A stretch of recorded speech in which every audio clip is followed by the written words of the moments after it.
y a todas, soy Esther Moral y estoy aquí para compartir con vosotros mi experiencia en los mercados internacionales, principalmente en Asia, y mi conocimiento sobre la estrategia empresarial y de mercados. Trabajo en Incube como Project Manager y somos una consultora con sede en Malasia, India y Barcelona, especializados en el desarrollo de negocio y el comercio internacional, principalmente en Sudeste Asiático e India. Por haberos unido a esta masterclass y espero que en este viaje que vamos a hacer por los mercados internacionales podáis ejemplificar e identificar todos aquellos conceptos teóricos que habéis visto en los manuales. En esta masterclass lo que vamos a hacer es ejemplificar esos conceptos que hemos visto en los manuales con un país concreto y sus sectores de producción, sus sectores económicos y cómo ha evolucionado a lo largo del tiempo. Ese país es India. El objetivo es hacer paradas estratégicas en este viaje e ir viendo sus sectores, cómo el gobierno toma decisiones, la evolución que ha tenido y qué consecuencias ha supuesto toda su historia económica y cultural a lo largo de los años en su momento actual de la economía. La masterclass está estructurada en 4 partes bien definidas. La primera, ¿por qué India? Luego iremos dando paso a cuáles son sus ventajas competitivas, esas estrategias que habéis visto que podríamos definir como una ventaja competitiva en costes o una ventaja competitiva en diferenciación. Veremos cuál es el caso de India. En tercer lugar, veremos la ventaja competitiva como país, como nación, e iremos viendo cuáles son las decisiones que ha ido tomando el gobierno a lo largo de los años y qué consecuencias ha tenido para el tejido empresarial indio y también para el desarrollo económico de este país. Y por último, lo que haremos será hablar de los países emergentes y los BRIC, donde India tiene un papel destacado. Pero no solo hablaremos de India, también veremos cuál es el papel de otros competidores que tiene y por qué la economía se fija tanto en este tipo de países en desarrollo que en un primer momento no tendrían mayor interés. ¿Por qué India? ¿Qué os viene a la cabeza si os digo India? Podríamos decir que es la democracia más grande del mundo, podríamos decir que tiene más de 1.200 millones de habitantes, lo que le hace un país superpoblado. Es una de las civilizaciones más antiguas del mundo, la primera data del 3000 a.C. Junto con esa antigüedad de su civilización, podríamos decir que a causa de las invasiones que ha tenido a lo largo de los años, toda su sociedad también ha ido cambiando y ha creado una diversidad cultural que destaca frente a otros países que no han tenido este tipo de vivencias. India aporta un 17% a la población mundial y ocupa el puesto 11º en cuanto a los países y sus economías. Pero además es un país rico en recursos naturales. Aunque hablamos de un PIB nacional y de un crecimiento económico favorable, también deberíamos hablar de los contrastes que existen en esta nación. Pero no todos son aspectos positivos en India. También tenemos que hablar de los contrastes que esta nación nos va contando, como por ejemplo que un 20% de su población viva por debajo del umbral de la pobreza. Estamos hablando de 1,25 dólares al día.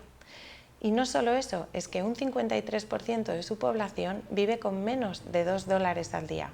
¿Podríais hacer eso vosotros? Junto con el bajo nivel económico de una buena parte de su población, podríamos hablar de dónde se sitúa estos habitantes, y es que solo un 30% del total están en zonas urbanas.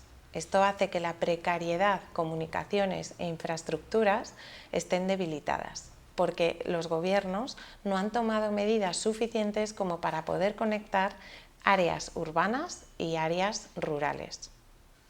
Pero además destaca también por su población joven, porque tiene una mediana edad de 27 años. ¿Qué os parece? ¿Mucho o poco? Si lo comparamos con economías desarrolladas como Estados Unidos o Japón, vemos que Estados Unidos tiene una media de edad de 37 años, estamos hablando de 10 años más, y Japón 46. Por lo tanto, estamos viendo que India es un país joven. Esto puede tener consecuencias para el crecimiento económico, como por ejemplo la integración de toda esta población joven en el mercado laboral. Una vez que hemos visto por qué India y que la hemos tomado como un ejemplo para ir analizando los distintos conceptos, vamos a adentrarnos en la teoría. Si pensamos en la estrategia competitiva de las empresas, tenemos claro que hay dos cosas que debemos saber: si su estrategia es por costes o si su estrategia es por diferenciación. ¿Son excluyentes? ¿Las empresas eligen una u otra? ¿Y las naciones? Vamos a ir dando respuesta a cada una de estas preguntas. En el caso de India podríamos decir que cumple las dos, porque como habéis visto en los manuales, no son excluyentes. Como sabéis, India es un país que ha sido manufacturero para algunos de sus sectores. Podríamos hablar del textil, por ejemplo. ¿Por qué India es interesante en una estrategia competitiva de costes para las empresas? Estamos hablando de un país con una mano de obra barata, que tiene una cualificación, con suficiente población y que esa precariedad económica de la que hemos hablado antes hace que sea interesante para deslocalizar algunos sectores manufactureros de países desarrollados a países en desarrollo, como es el caso de India. Sin embargo, veremos que en el caso de India se ha centrado en una estrategia competitiva como país hacia la diferenciación. ¿Cómo? Mediante el sector servicios. Es la característica que lo diferencia de otros países en desarrollo, como podría ser China, podría ser Rusia o incluso países latinoamericanos. Y es que India se ha posicionado como un país especializado en servicios y en el sector terciario. ¿Y qué sectores ha decidido potenciar en este aspecto? Hablamos de tecnologías de la información, hablamos de biotecnología, también hablamos de automoción. Os empieza a sonar, ¿verdad? El desarrollo de este tejido empresarial en los sectores que hemos comentado ha hecho que el Gobierno establezca una serie de medidas para fomentar y promocionar aún más su desarrollo, como por ejemplo la inversión directa extranjera mediante una serie de actuaciones que favorezcan la entrada de capital extranjero al país. Ya hemos dicho cómo las empresas afrontan la decisión de ser buenos en costes o en diferenciación, o cómo para algunos de sus departamentos o etapas en su proceso de valor añadido y de producción eligen ser líderes en costes o líderes en diferenciación. En el caso de los países pasa lo mismo, y ahora vamos a estudiar el caso de India.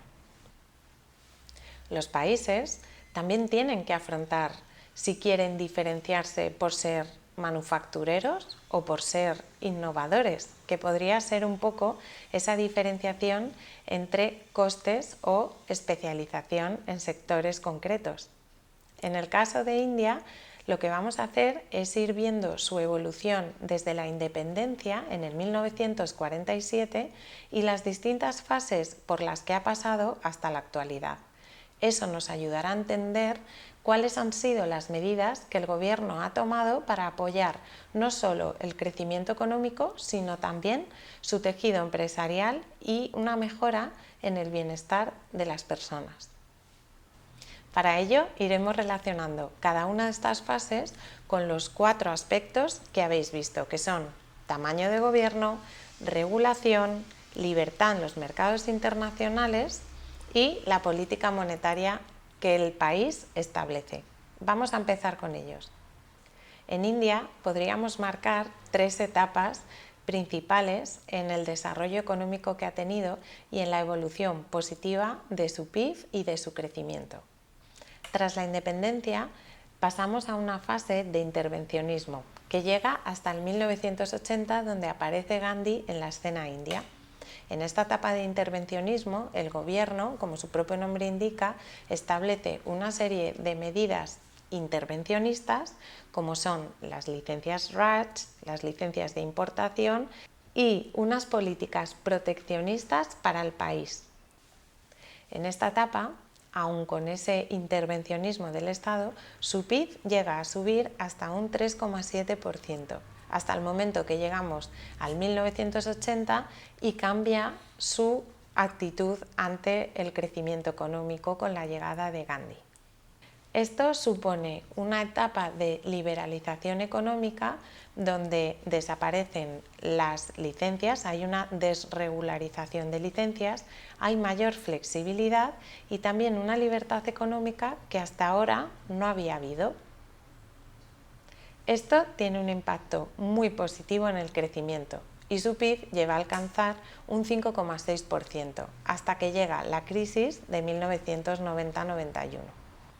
Tras la crisis y siguiendo esa etapa de liberalización económica, se produce una reestructuración en todos los aspectos estatales. Hay una apertura a nuevos mercados, se firman tratados de comercio y en general India empieza a establecer relaciones comerciales con otros países y a generar una apertura comercial para intensificar su crecimiento económico y también poder desarrollarse más como país y promover el desarrollo de sus propias empresas.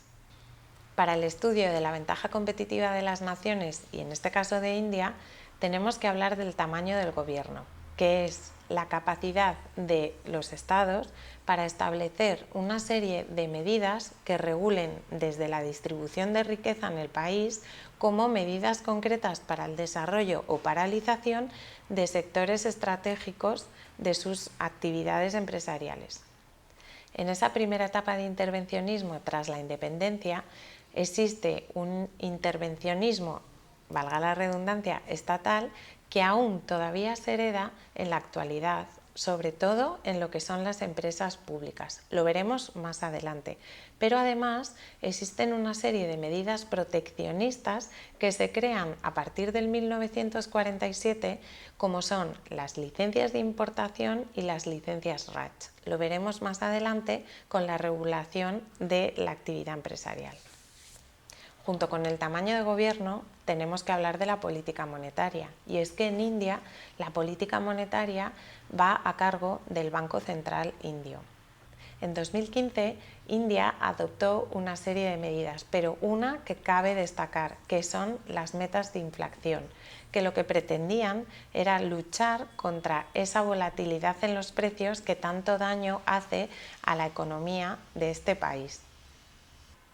Esta meta de inflación se determinó en un 4%, al menos hasta cerrar el año fiscal en marzo de 2007, que podría aumentar o disminuir en 2 puntos porcentuales. Con la llegada de su primer ministro Narendra Modi, está habiendo una serie de cambios en lo que es la política monetaria del país y en otros aspectos de su economía que han ralentizado el crecimiento en los finales de 2016 y principios de 2017 para este año fiscal. Pero estamos viendo que lo que están haciendo realmente es tratar de generar un crecimiento económico sostenible. En 2016, Modi estableció una serie de reformas con el objetivo de sanear las cuentas públicas, desarrollar el tejido industrial y promover las inversiones y mejorar el clima de negocios. Las medidas que ha ido tomando, por ejemplo, ha sido establecer un IVA federal único, que ha reemplazado a numerosos impuestos. Esto lo ha hecho en el 2016. Además, en noviembre de 2016, lo que hizo fue desmonetizar los billetes de valor más alto que estaban en circulación con la intención de luchar contra la economía informal y el dinero negro. Esto generó un caos en la sociedad india y un problema de liquidez tremendo. Como hemos dicho, en esa etapa de intervencionismo comentábamos la existencia de las licencias de importación, que son numerosos documentos que se piden a las empresas para poder importar productos del extranjero y que al final son trabas burocráticas que lo que hacen es limitar la actividad comercial. Pero además estábamos hablando de las licencias RACH. Las licencias RACH establecían unos planes de actuación quinquenales cuyo objetivo era el desarrollo industrial. pero también lo que pretendían era reducir los desequilibrios que existían entre unas regiones y otras de India. Al final, el Estado estaba tratando, como hemos dicho, de distribuir de forma equitativa la riqueza del país. La complementariedad entre las licencias RACH y las de importación lo que suponía era que solo había ciertos bienes que se permitían importar en India, y al final de lo que estamos hablando es de una política proteccionista para ciertos sectores de su economía que estaban intentando desarrollarse y competir con otras economías de países cercanos. En 1980, con la llegada de Indira Gandhi, se produce un cambio de enfoque hacia la liberalización interna más enfocada al sector privado. Al final, lo que pretendía era establecer una serie de reformas que estuvieron focalizadas en dos puntos básicos. Uno, la desregularización de las licencias industriales de forma progresiva e irregular, y cierta flexibilidad cambiaria que tuvo un impacto muy positivo en el crecimiento. En esta etapa no se produjeron avances en la liberalización comercial y financiera, tampoco en el mercado laboral, que es uno de los retos que tiene India todavía, y en las empresas públicas, que seguían siendo enormes y con un gran intervencionismo todavía. Tras la crisis financiera del 1991, comienza una fase de reestructuración que pretende eliminar las barreras en el funcionamiento de los mercados, una apertura comercial y más liberalización. Se eliminan las barreras y controles.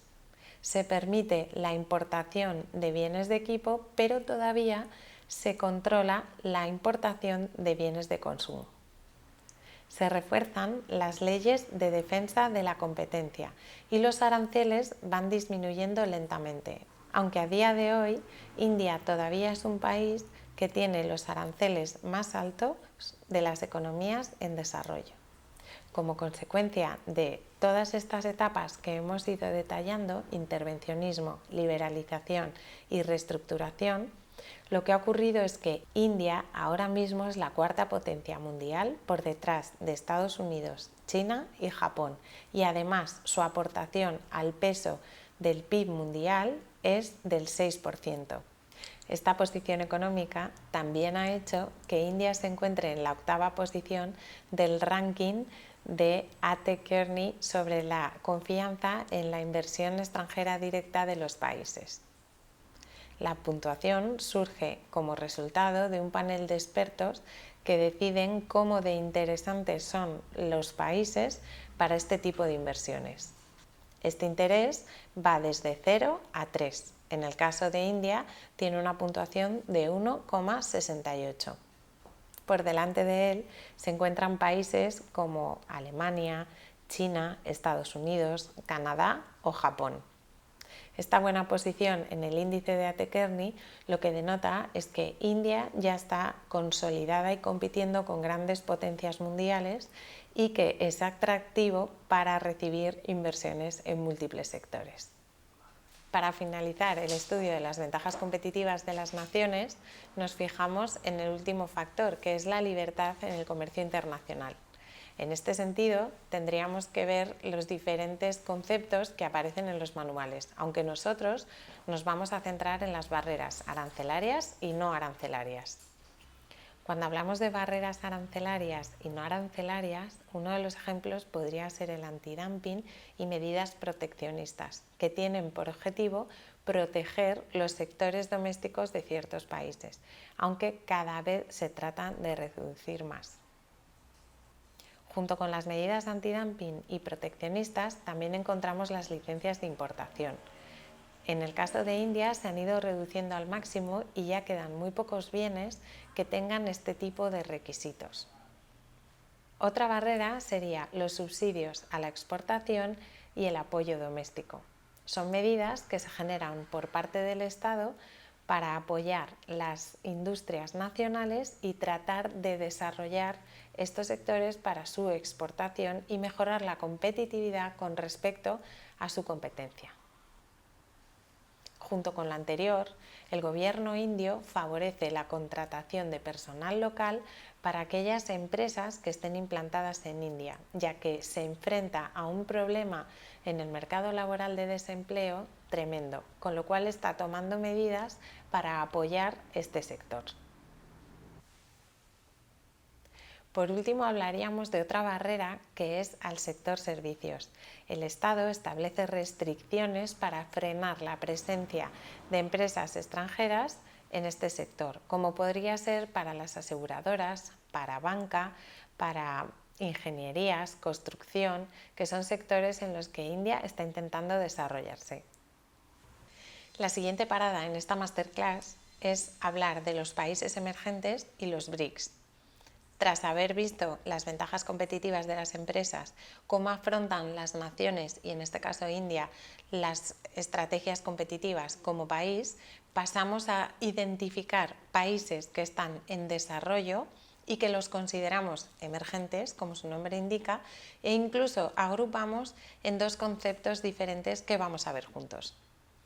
El término de país emergente surge a principios de los 80 y se define como aquellas economías de renta baja o media baja que tienen unas características que vamos a detallar a continuación. Los niveles de riesgo económico son más elevados que en las economías desarrolladas. Además, reciben inversión extranjera porque se consideran países potenciales de crecimiento y que pueden dar unos beneficios económicos importantes. Además, están en un proceso de transición y de apertura de mercados. Las características de los países emergentes son un riesgo más elevado que el de países desarrollados, bien sea por un intervencionismo estatal, por una devaluación, por inflaciones, cambios regulatorios. Además, reciben inversión tanto local como extranjera en ciertos sectores. ¿Por qué? Porque son países en proceso de transición, de apertura de mercados, que están internacionalizándose y además teniendo reformas estructurales importantes en su economía.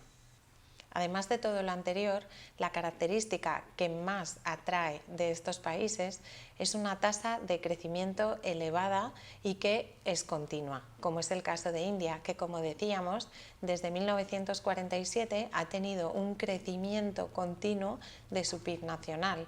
Hablábamos que en la etapa de intervencionismo era de más de un 3%, en la de liberalización era de más de un 5%, llegando casi al 6%, y posteriormente, y ahora mismo, en esta etapa de reestructuración y consolidación como economía, está llegando hasta el 7% de crecimiento anual. Una vez que hemos definido qué es un país emergente, vamos a hablar de dos conceptos que están en boca de todo el mundo. Son los BRICS. ¿Qué son los BRICS? Los BRICS son las siglas de países que forman esta definición, que son Brasil, Rusia, India, China y Sudáfrica. En esta presentación, en esta masterclass, vamos a hablar de nuevo de India y lo vamos a comparar con el resto de países que hemos comentado. Estos países BRICS se caracterizan, como hemos dicho, por una tasa de crecimiento alta, por estar en desarrollo, por tener una población en aumento, por ir buscando una estabilidad de clase media, y todas estas características son las que tratan de definir el por qué el mundo fija su visión en estas economías. Sin embargo, no solo tenemos que hablar de los BRICS, tenemos que hablar también de los Next 11, que son esos 11 países que Goldman Sachs, la consultora americana, definió como las nuevas potencias en desarrollo que van a llamar nuestra atención en los próximos años. Las potencias que vamos a definir a continuación van a suponer en el 2050 2/3 de la economía mundial si siguen con el crecimiento que han tenido y tienen hasta ahora. Las economías que forman parte del Next 11 son Bangladesh, Corea del Sur, Egipto, Filipinas, Indonesia, Irán, México, Nigeria, Pakistán, Turquía y Vietnam. Si nos fijamos en la distribución geográfica de estas economías, nos damos cuenta que la mayoría están en Asia, salvo Nigeria y México. Y de hecho, si vamos más allá, podríamos decir que las únicas economías que podrían competir mano a mano con los BRIC serían México y Corea. Ahora que ya sabemos quiénes forman parte de los BRIC y de los Next 11, lo que nos interesa es ver su actuación y en este caso seguimos el viaje por India. Una de las características para que estas economías puedan seguir creciendo es establecer una serie de acuerdos comerciales, bilaterales, de comercio o formar parte de algún tipo de unión, como podría ser el caso de Unión Europea, para poder abrir sus fronteras a las relaciones comerciales con otros países e impulsar su tejido empresarial.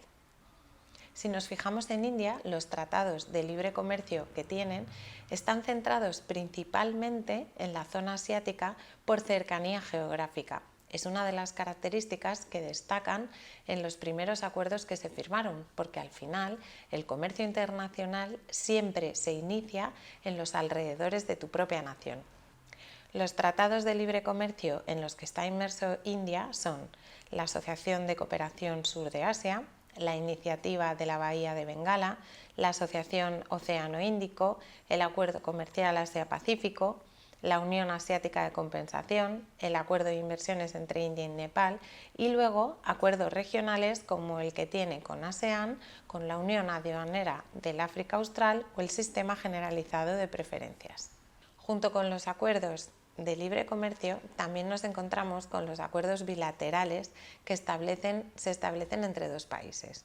En el caso de India, estos acuerdos se han establecido principalmente porque o bien les interesaba exportar sus bienes o servicios a estos países o bien porque eran países de los que India importaba una importante cantidad de productos o servicios. Algunos de estos acuerdos bilaterales son Chile, Sri Lanka, Singapur, Mercosur, Corea y al final lo que tratan es mejorar no solo las relaciones con estos países, sino también el bienestar social de la sociedad india.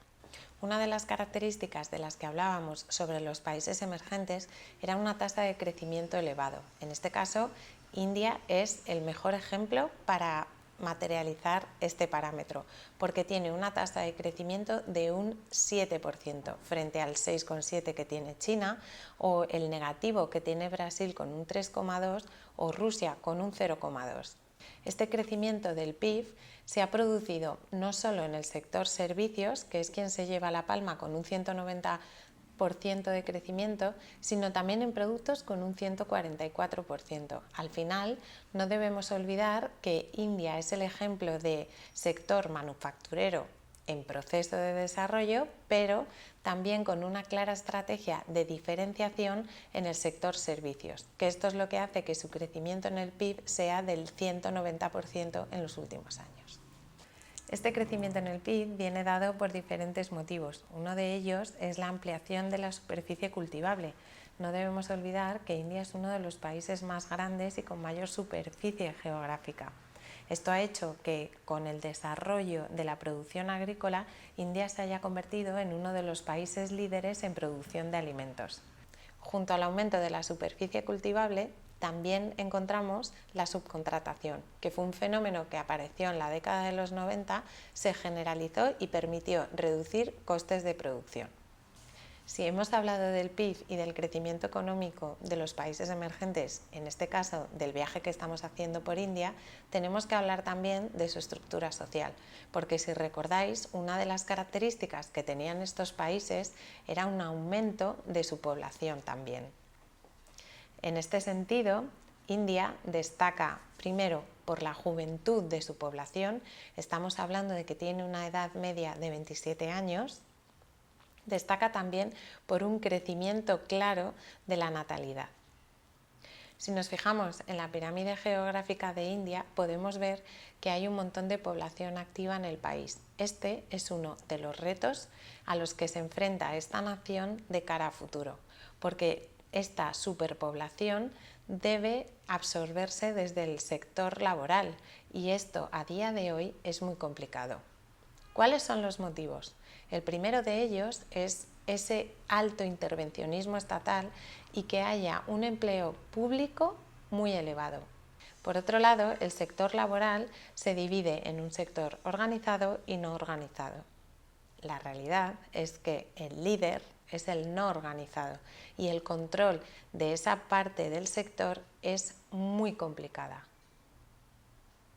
El reto que supone para el país es ser capaz de absorber los 13 millones de personas que se incorporan al mercado laboral cada año. Se estima que India podría llegar a absorber 8 millones, pero todavía tendríamos 5 millones de ciudadanos que están buscando trabajo en este mercado laboral. Esta situación lo que revela es un reto para el país, porque además genera un problema en cuanto a bienestar social. No olvidemos que India es un país donde vive un 50% de la población con menos de $2 al día. Esta falta de sector organizado, cuando hablamos de trabajo, hace que el bienestar social del país se reduzca en gran manera y ese gap que tiene en cuanto a la pobreza no mejore. Pero India no solo tiene un problema de números, también tiene un problema de comportamiento. Estamos hablando de una mano de obra con falta de cualificación, porque no tienen acceso todavía de forma generalizada a educación y formación para poder mejorar. Por otro lado, existe una inestabilidad en la mano de obra. Hay un gran movimiento de trabajadores, absentismo laboral e inestabilidad que está provocando falta de productividad en el sector manufacturero y en el resto de sectores también.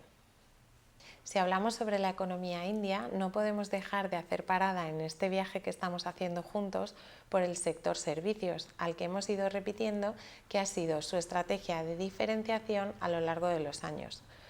En este caso, lo que nos gustaría sería hablar del sector TIC, que se centra en Bangalore y que se ha convertido en el segundo mercado de telecomunicaciones del mundo. Este clúster, situado en el sur de la India, tiene más de 1.700 empresas registradas y es la segunda región del mundo donde más investigación y desarrollo hay detrás de Silicon Valley, por supuesto. Junto a la labor de las empresas, también tenemos que destacar el papel del gobierno, que ha permitido una apertura del 100% en la inversión extranjera directa para este sector y que además está facilitando su promoción de cara al desarrollo de este tejido empresarial. Esta intervención y también su desarrollo está afectando no solo a su propio sector, sino a otros afines como podría ser el de automoción, biotecnología, ingenierías, etc. Como resumen, y después de este extenso viaje por India, podríamos resumir los retos a los que se enfrenta este país, que a pesar de su crecimiento tiene otra serie de limitaciones. Sería continuar con este crecimiento, aumentar sus niveles de productividad vía introducción de tecnologías, desarrollo de sectores o cualificación de mano de obra, y por último, facilitar a su tejido empresarial una transición hacia la producción industrial masiva. Pero no todos son retos económicos. No podemos olvidar que el gobierno de India también tiene que pensar en reducir otros aspectos, como por ejemplo la pobreza, y aumentar la equidad entre su población.